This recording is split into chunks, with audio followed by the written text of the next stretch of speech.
Hi, I'm George Alleman and I'd like to review vocal harmonizers for you. Vocal harmonizers for guitar. Vocal harmonizers that take a guitar signal, analyze the signal, and listen to your voice and sing the notes that fit in the chord that you're playing on guitar. In particular, we're going to be looking at the ElectroHarmonix Voice Box, the Digitech Vocalist LiveFX, and the Roland Boss VE-500 vocal harmonizers. I'd like to answer the question, is the technology for harmonizing vocals up to the job of live performance? Vocal harmonizers that listen to a guitar signal for key and chord structure have a really hard job to do.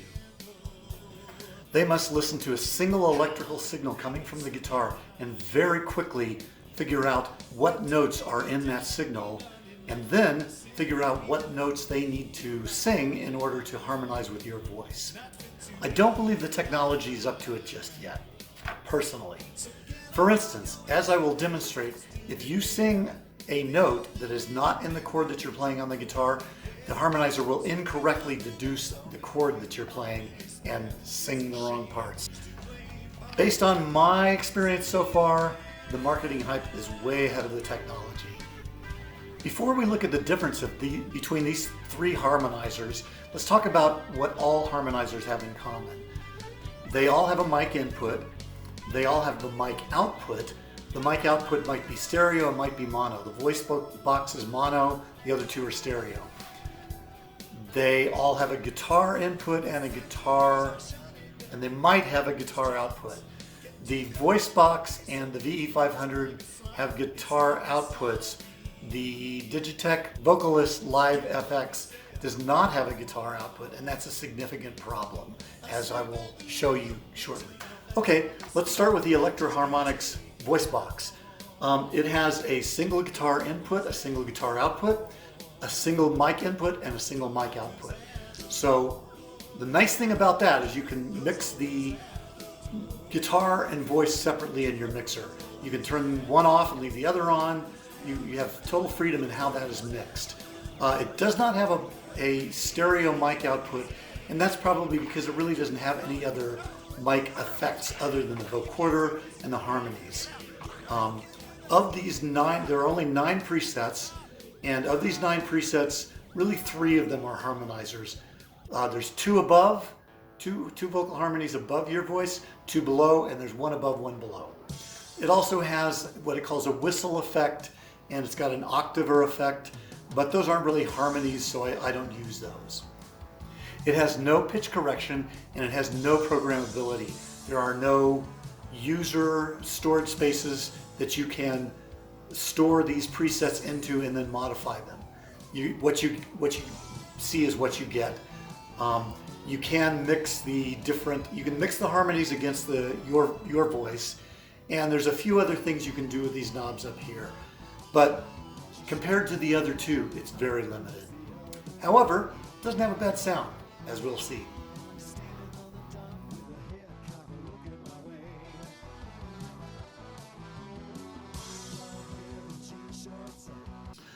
Okay, this is the ElectroHarmonix Voice Box. I'm going to play it through quickly so that you can hear what it would sound like in a normal performance setting. And then I'm going to play it through a little more slowly to show you the flaws. Amazing grace, how sweet the sound that saved a wretch like me. Now listen. Amazing grace, how sweet the sound that saved a wretch like me. I once was lost, but now am found. Was blind, but now I see. One of the few limitations of the voice box is it only has those 3 harmonies, 2 above, 2 below, 1 above, 1 below. So if you wanted to just do a duet, just a single voice to harmonize with you, you're out of luck. If you want to do a 4-part harmony with 3 harmonizing voices plus your voice, you're out of luck. Okay, next let's look at the Digitech Vocalist LiveFX. This box has amazing capabilities for vocal processing. The harmony capabilities are not quite as good as the Roland Boss VE-500, but pretty darn close. It has a mic in and a stereo mic out, so your voice will be stereo coming out, and it has a really full room reverb that really fills the room with that stereo effect and all kinds of other effects. It has an instrument input, which is actually called the auxiliary in, and no output. That's a significant disadvantage. So you cannot mix your guitar separately from the mic, from your voice and the harmonies. They come out together on the same 2 XLR jack outputs.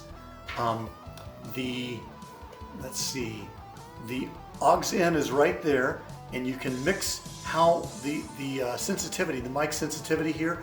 So you do have some very, very limited ability to mix the mic against the guitar, which is coming in here, which is fixed, but not very much, because you set the input gain for the mic to be just under clipping. So you really have no flexibility there. In addition, the aux in here is an 1/8" stereo female jack. So if you're playing a guitar, electric guitar, acoustic guitar, and you're using a regular 1/4" guitar cord, you have to get an adapter to adapt that down to either stereo or mono 1/8". I use a mono adapter, it works fine. Okay, let's talk about the vocal harmonizing capabilities. It has 2 harmonizing voices, and they can be configured in any realistic configuration you want. An octave down, a 5th down, a 3rd down, unison, a 3rd up, a 5th up, and an octave up. And you can turn them off, you can do a duet, you can do 3-part harmony, whatever you want within the limitation of those 2 voices. It also has great programmability. It comes with 100 amazing presets, and it has 100 user storage spaces where you can take any of those presets and store them to the user space and edit them to your heart's content. Do whatever you want there. Unlike the voice box, it does have pitch correction. So as long as you're close to the pitch, you will be exactly on pitch, and so will the harmonizing voices. I regard this box as a vocal processor with harmonizing kind of tacked on as a kind of an afterthought.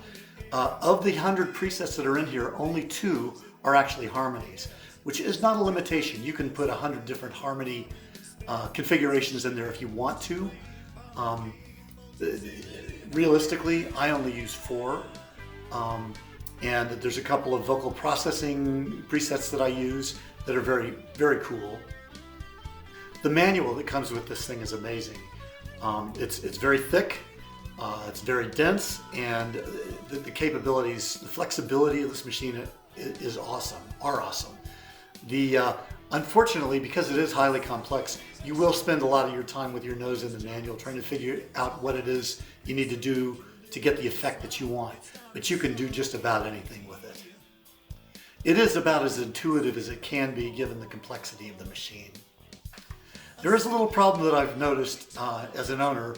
These cool screens that you see, these kind of retro screens that you see, I actually picked it up once and I stuck my finger in this one, and you can't really see it from there, but it collapsed down inside the case. And I spent some time trying to figure out how to get the case off so I could push it back out to where it needed to be. I gave up. I mean, it's 5 screws, but it still would not come off. So that's something that the designers probably did not foresee, but not a big thing as long as you are careful with it. Okay, I've shifted positions. I'm using a different guitar now. This is a Variax, and I'm using the Vocalist LiveFX. I will play this through slowly so you can hear the flaws. Amazing grace, how sweet the sound that saved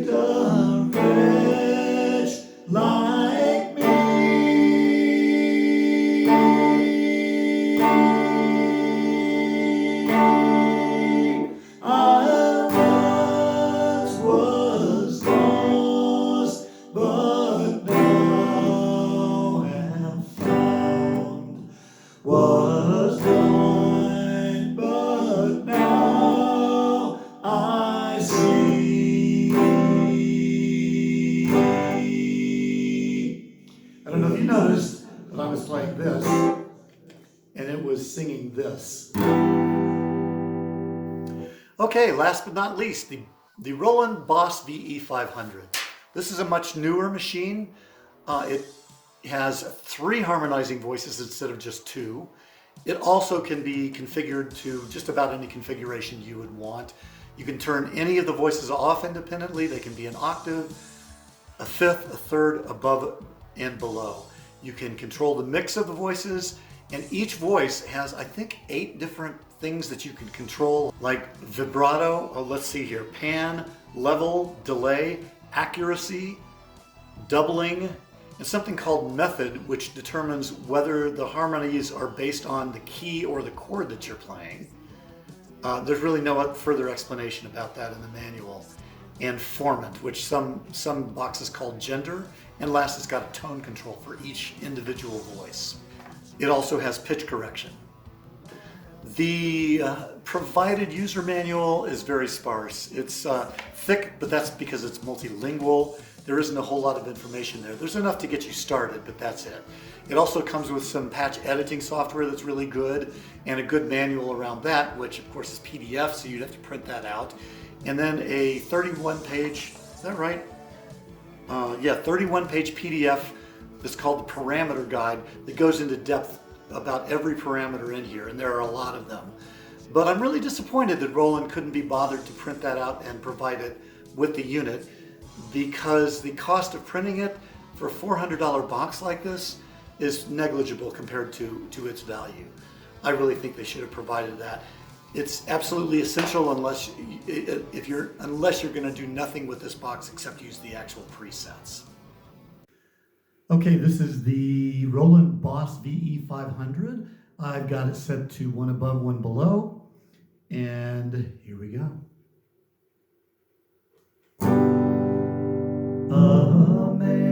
Amazing grace, how sweet the sound that saved a wretch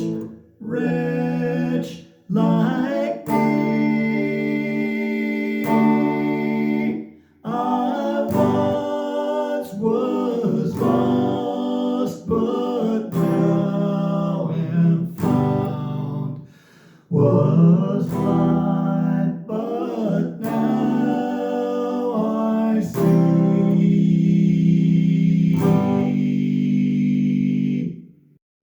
So in conclusion, I think these vocal harmonizers are great for live performance if you are putting them way down in the mix, so that any of the mistakes that they make are covered up by the guitar or keyboard or whatever harmonic instrument you're using. If the vocal harmonies you want in the foreground, in other words, that the emphasis of your performance is thick, juicy harmonies and 4-part rock vocals, they're going to let you down. When you're playing a major chord and the harmonizer is singing a minor third, it's ugly and downright embarrassing. You can get away with it if it's way down in the mix, because the guitar playing the major third will cover up that minor third that's being sung. But if the harmonies are right out in front, I think it's going to let you down. Unfortunately, the harmonizer cannot hear that mistake. All it can hear is that single electrical signal coming from your guitar. And if it misinterprets what notes are in that signal, because the guitar is buzzy or there's any kind of noise or distortion on it, then that's the best it can do. It's doing everything it can for you.